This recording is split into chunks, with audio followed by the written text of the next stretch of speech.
It's my pleasure to nominate as chair of the Weaver County Party a gentleman who has been taking on this democratic feeling in the greatest way, and that's Steve Olsen. So, Steve.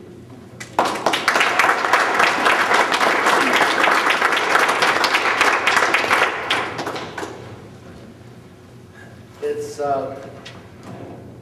been a long meeting, and I don't want to take up too much of your time, but I think I owe it to you to give you a little idea of what my ideas are and where I think we need to go.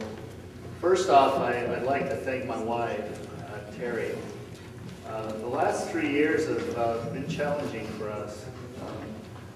Not many of you have probably run for Congress before. It's the most difficult thing I've ever done.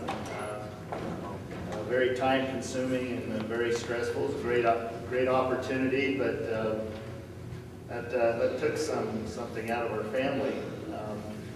We've been involved as vice chair and, of course, the state senate race last year. In the middle of the state senate race, I kind of agreed with Terry that we needed to give somebody else a chance to serve.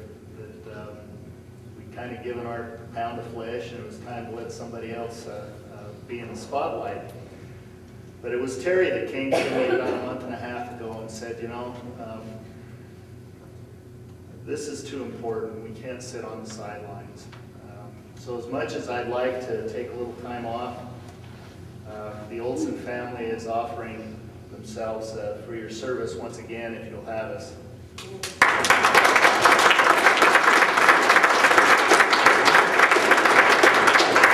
Let's start with some honesty.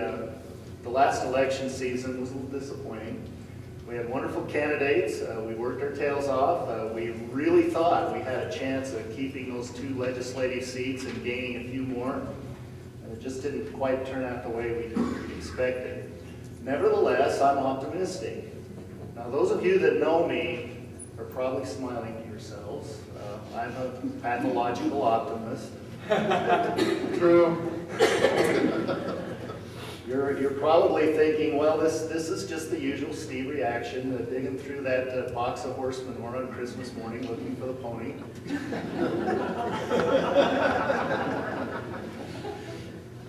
But I have a few reasons why I think we need to be optimistic, and I'd just like to share a few of those with you and give you a feel of what we should be telling our neighbors and our friends the next year and a half.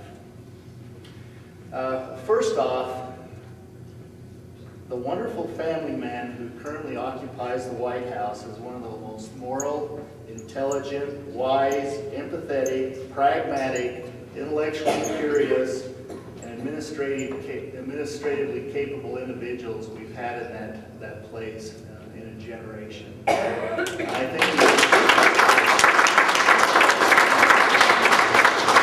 curiously, President Obama didn't help us in the last election. I lost track, and I know the other candidates had this experience, of how many people said, you know, I just can't put my finger on it, but something about that Obama scares me.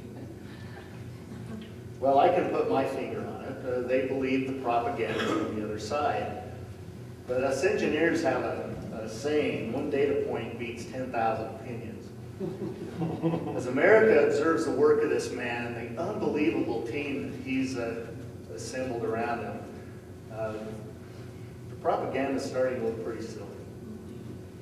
Make no mistake, the Republicans aren't fighting President Obama because they don't think that his plans will succeed. It's pretty clear they are terrified that his program is going to work.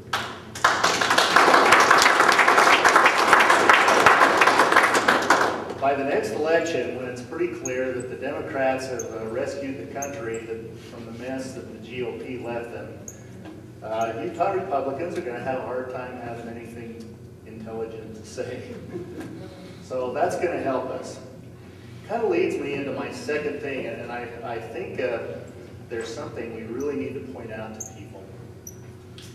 You know, our nation's emerging from the second of 2 great experiments in our history.